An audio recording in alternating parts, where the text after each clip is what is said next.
Alright guys, good morning, welcome to the video. So what is going on? We are back and today we are finally installing the e-brake on Zach's car. We're not hooking up the lines today because we don't have the very rear part that we need that goes to the calipers, but we're getting the hydro in there, and then we're also going to be cutting his like stock lower radio bezel, and also the E36 window switches are like next to the shifter, and we're going to be moving them up higher on it, so it should look like a lot cleaner. And then we'll also be able to mount his hydro farther for it, so he won't be like blindly reaching for it as he's like doing to the mad skids, you know? If you're, you know, just blindly reaching for that hydro, you might grab a radiator or your girlfriend's hair.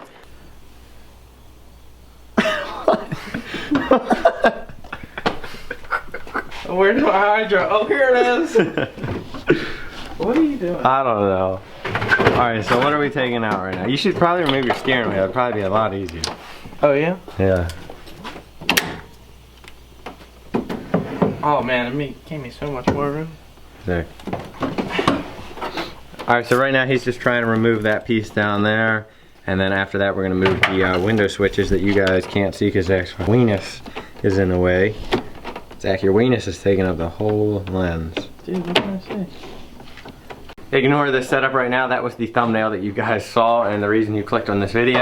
But we are also going to be finishing up my tubs today. I picked up some soft pads. I got 80 grit and 120, and I'm going to try my best to get all this slag off and clean up these welds a little bit and try to get it real smooth.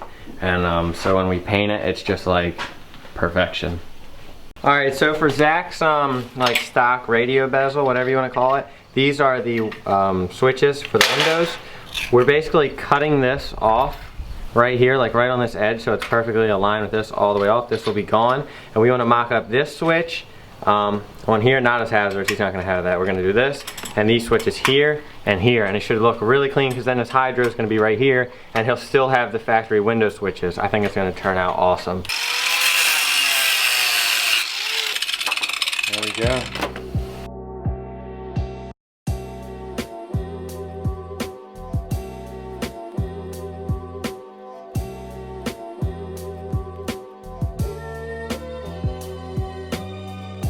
Alright guys, so they're all sanded up, looking good. Like I said, just for now I'm going to primer them to make sure they don't rust on me. And then for the inner fender wells, I'm pretty sure I'm going to do the bed liner in there. I just want it to be really strong, and I feel the white is going to throw it off in the fender wells. I want you to really be able to stand out. Like, I really want the wheels to stand out.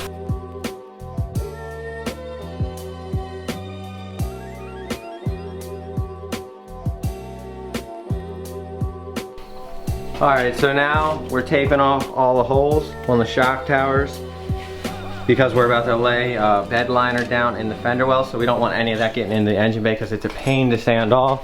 So we just covered them all up. We're going to coat this whole thing. I'm going to give it one last cleaning, sand some of this yellow down, paint prep it, and then paint this whole section in here. But I'm not going to probably paint up there. I'm just going to kind of do like the underbody and like a little bit right here. Alright guys, so I know everyone's going to be a little heartbroken. It's like, oh, you did what everyone else does. You know, you didn't take your time this time and painted it black. But it's truck bed liner, and it actually looks pretty good. It's like got a cool texture to it. And the reason I did that, like I said, I don't want you to see through the wheel spokes and see like a bright white. I want that wheel to really pop out. So, but if you're a little upset about that, I think this will change your mind. Look at those tubs. Not even an inch of seam sealer or Bondo. Just a little bit of welding and a little bit of grinding, and it looks awesome. Like, I'm so happy right now. Like, I really just did that, and I couldn't have done it without Daquan and Zach out here killing it. This is amazing. Like, just get out there, have fun, and build cars and do cool drift skid things with your friends.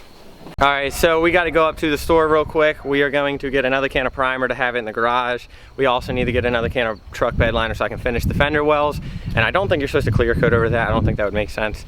So we're going to do that, and then when we get back, we might actually be slamming Daquan's GTO with the, I don't know if you guys knew, but he does have BC coilovers. They've been sitting in the garage for like probably 3 weeks now. So time to make her go extra low. Alright, so real quick, I keep forgetting, for any of my S14 owners out there watching this video right now, you guys know how much of a struggle it is to get like a good gauge pod. You know, you can buy like the pillar pods, which I don't like, or you could just kind of screw it in your dash, or you can get the stupid Mickey Mouse ones that goes behind your steering wheel. None of them are appealing in any way. I've been working with a company for a month now, 2 months, to make a gauge pod for S14 that's clean, that goes into your vents. It's gonna replace your whole radio bezel, and like, it's super clean, like, it's awesome. But we need a couple people to be in on it with me to actually make this happen, because it costs a lot of money to produce a product like that. So if you have any interest in that, I'll put a render of the picture right now in the top right corner. And then after that, if you guys have any interest, make sure you message me on Instagram and we can talk about, you know, you guys buying in on it as well, and then we'll get the product out to you ASAP. God, it's so dark on camera in the fender well, it's ridiculous. But I wish I could, oh, you guys can kind of see this angle. Like, it looks really good. It's like almost a skateboard grip tape. So I finished all that off. I actually ended up doing like all the way up to there on the frame rail, so it's kind of like hidden. I'm not gonna do any more on there. But I also did just the bottom of the frame rail, like where the subframe bolts up and the power brace. I did that because when we bolted up the power brace before, I just took it off. I don't know what he just did, but when we took off the power brace yesterday and the subframe, there was like chip paint. It was bare metal exposing, and like, I don't want that, I don't want rust.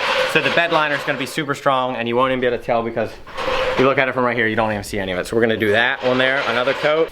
All right guys, it's time for the BC coilovers to go on the GTO. Look at that stock fender gap right now. I'm about to get this fender down to the tire, and then after you get the real set of wheels, even lower. So we're gonna do one side at a time. We're about to take out the rear strut, as you can see, all that torque. So we're gonna take the rear strut off this spring, put the new BC spring in the new strut, and then we're gonna do the front, which is like a basic coilover setup, just like I have over there.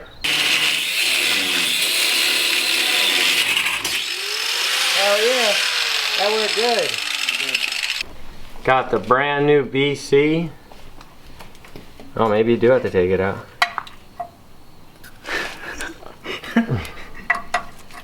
No, that one goes on there. There you go. We're gonna keep this one out right here, because you can see we'll get a little more low out of that. Definitely don't need that one. You can take the one collars out too. Alright, so we're gonna be taking the collars out just because we know when we did it on Zach's car, this kind of coilover setup does not allow you to go that low. So we're just gonna take them all out and then just put it in there. So how much did we actually take off? So we're taking this off, we're taking that off. I need that. You need that. So that's probably 1.5 inches we took off just from removing collars. So now we're gonna put all this together. That new strut, I would lower that as much as it goes to, like twist that all the way up. The bottom part. I'd rather start low than start high. Alright, we just finished up with the rear, got the strut in, the new spring, everything looking good. Now we're just gonna do the front real quick. It's literally, I think, 4 bolts and then the top coilover part, or the top hat, and then it should come right out and we'll put the new one in.